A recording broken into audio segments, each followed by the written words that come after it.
पूर्ण वैराग्य ज्यांचे, वशिष्ठा परिज्ञान योगेश्वराचे, कवी वाल्मिका सारिखा मान्य ऐसा, नमस्कार माझा सद्गुरु रामदासा. जय जय रघुवीर समर्थ. जय जय रघुवीर समर्थ. श्री मनाचे श्लोक. श्रीराम समर्थ. मुखी नाम नाही तया मुक्ती कैची, अहंता गुणे यातना ते फुकाची, पुढे अंत येईल तो दैन्यवाणा, म्हणोनी म्हणारे म्हणा देव राणा. जय जय रघुवीर समर्थ. जय जय रघुवीर समर्थ. पुंडलिक वरदा हरी विठ्ठल सद्गुरु ज्ञानेश्वर तुकाराम महाराज की जय. जय जय रघुवीर समर्थ. मुखी नाम नाही तया मुक्ती कैची. या ठिकाणी आपल्याला जे लक्षात घ्यायचंय ते, ज्याला मुक्ती पाहिजे, ज्याला खऱ्या अर्थाने सुख पाहिजे, त्याने प्रभू रामचंद्रांचं नाव घेतलं पाहिजे. आपल्याकडे एक असा समज आहे सर्वसामान्य समाजामध्ये, मुक्ती म्हणजे मिळाल्या मृत्यूनंतर मिळणारी अवस्था. तसं नाही.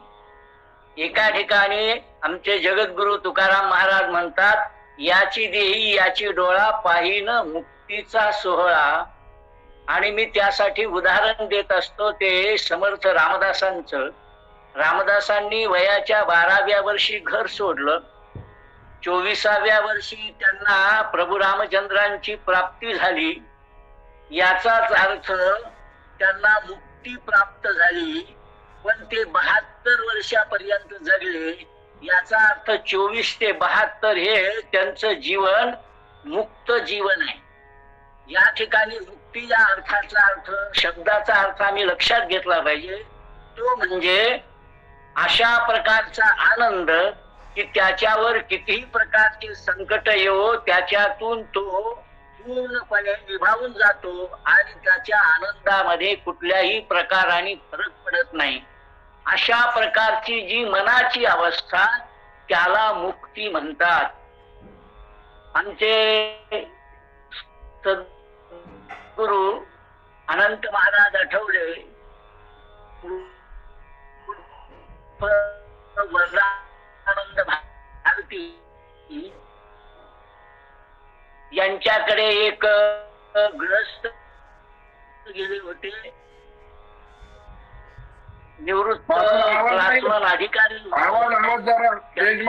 म्हटलं की मला रात्रीच्या वेळा झोप लागत नाही, सकाळी ज्यावेळेला जाग येते त्यावेळेला सुद्धा मी व्यथित असतो.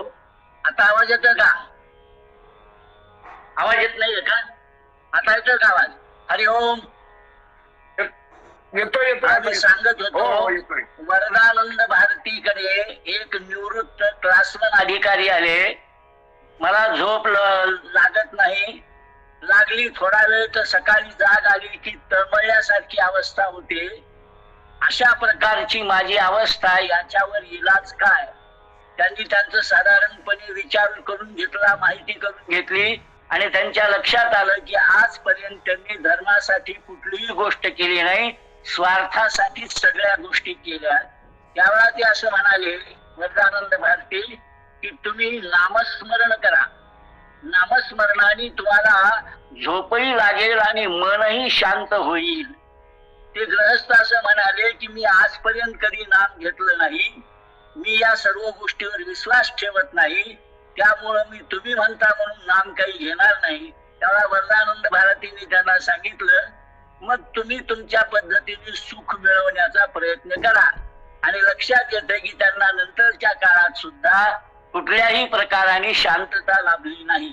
सांगायचं तात्पर्य काय की आम्हाला सुरुवातीपासूनच हे लक्षात आलं पाहिजे की आमचा भारतीय संस्कृतीचा जो भाव आहे तो धार्मिक आहे आणि धर्माच्या माध्यमामधून ज्या क्रिया आम्ही करतो, नामस्मरण करतो, त्यामुळे आमचं मन स्थिर राहतं. हे ज्याला कळत नाही ते नामधारक जे नाही ते कायम अशांतीमध्ये असतात.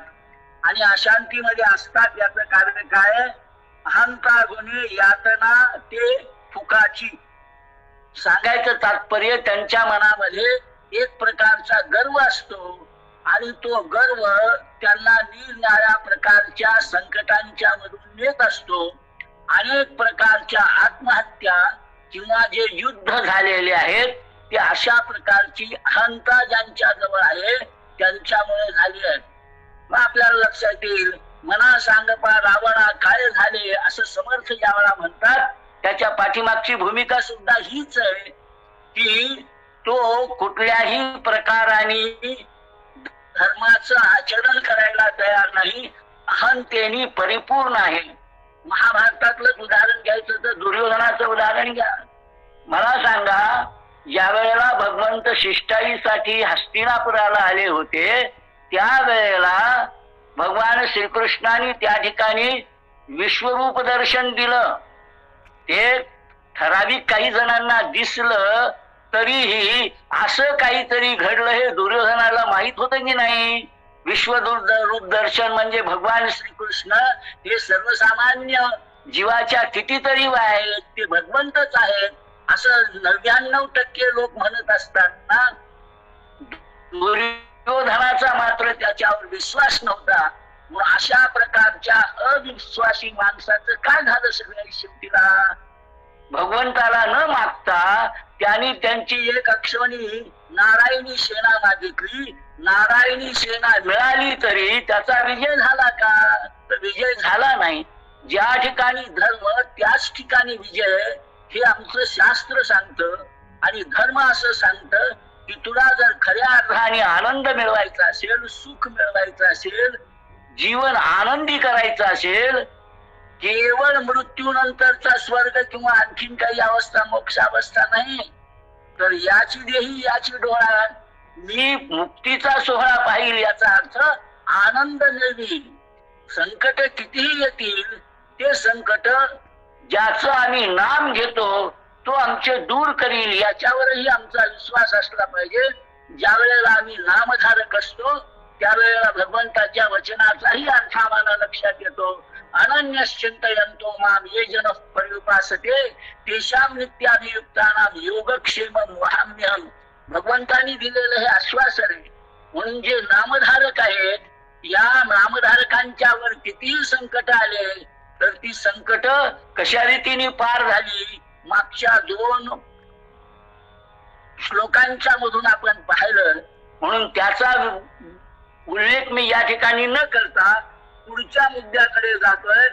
पुढे अंत येईल तो दैन्यवाना. आणि अशा प्रकाराने मी आणि माझ या देहाच्या वर काही आहे हे ते मानायलाच तयार नाही. कधी कधी मी आणखीन एक उदाहरण सांगत असतो की बाबांनो, एखादी व्यक्ती मरण पावल्यानंतर त्या संदर्भात आम्ही काही शब्द वापरतो.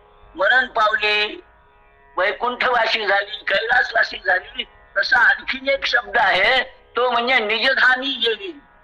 म्हणजे आम्हाला जीवनाच्या शेवटच्या क्षणापर्यंत कळत नाही की निज म्हणजे स्वतःच, धाम म्हणजे घर. हे माझं घर नाही, मी बांधलं असं म्हणत असलो तरी 100 वर्षांनी मी या ठिकाणी राहणार नाही.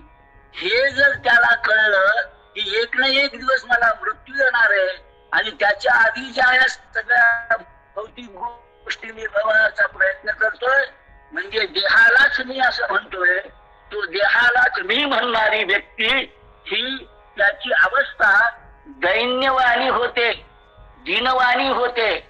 आणि अशा प्रकारची व्यक्ती ही सत्वगुणात कधी येत नाही. एक तर रजोगुणात आणि तमोगुणातच मृत्यू पावते. म्हणजे मृत्यू समयी सुद्धा त्याला आनंद मिळत नाही, तर मृत्यू समयी सुद्धा त्याला दुःख प्राप्त होतं. आणि मृत्यू नंतरची अवस्था तमोगुणात गेला तर अन्य योनीमध्ये जातो, रजोगुणात आला तर मनुष्य जन्मात येतो. आणि म्हणून पुनरपी जननम पुनरपी मरणम अशा प्रकारचं जे शंकराचार्यांनी चरपट पंजरी स्तोत्रात सांगितलेलं आहे त्याची अवस्था त्या पद्धतीने होते. बालस्तावत क्रीडासक्ता तरुणस्तावत तरुणी रक्ता वृद्धस्तावत चिंता लग्ना परे ब्रह्मणी कोपीन लग्ना. आणि म्हातारपणामध्ये निरनिराळ्या गोष्टीची चिंता लागते. माझी मुलं मला विचारतील का नाही अशा प्रकारचा भाव अंतःकरणात येतो. पण ही माझी मुलं आहे हा भाव त्यांच्यावर व्यवहार करताना जरी म्हणायचा नसला तरीही त्यांच्यापासून मनाने दूर गेलं पाहिजे आणि नामस्मरणाचा स्वीकार केला पाहिजे. नामस्मरणाचा स्वीकार केल्यानंतरच दैन्यवाणी जे जीवन आहे ते संपणार आहे. म्हणून म्हणा रे म्हणा देव राहणार. आणि म्हणून ज्याला कोणाला खऱ्या अर्थाने सुख किंवा आनंद मिळवायचा असेल त्यांनी सगळ्यात शेवटीला भगवंताचं नामस्मरण करायला सुरुवात केली की अपिचेत सुधुचारो माम भजते माम या अनन्य भात या न्यायाने पूर्व जीवन सगळं बदलून जाऊन तो भगवंताचा भक्त होतो आणि मोक्षाला प्राप्त होतो. अशा प्रकाराने आम्हाला जर मोक्ष प्राप्त करायचा असेल तर काय केलं पाहिजे असं जसं मागच्या अभंगांच्या मध्ये श्लोकांच्या मध्ये सांगितलं त्याचप्रमाणे आम्हाला जर मोक्ष मिळवायचा असेल तर काय करता कामा नये हे या मनाच्या श्लोकामधून समर्थाने आमच्या समोर ठेवलेलं आहे. म्हणजे मुखामध्ये नाम नाही त्याला मोक्ष मिळणार नाही. अहंता मोक्ष मिळून देणार नाही आणि अत्यंत दुःखाच्या अवस्थेत मृत्यू येईल. असं होऊ नये असं वाटत असेल तर नाम घ्या हा यावरचा इलाज आहे असं समर्थाने या ठिकाणी सांगितलंय. जय जय रघुवीर समर्थ.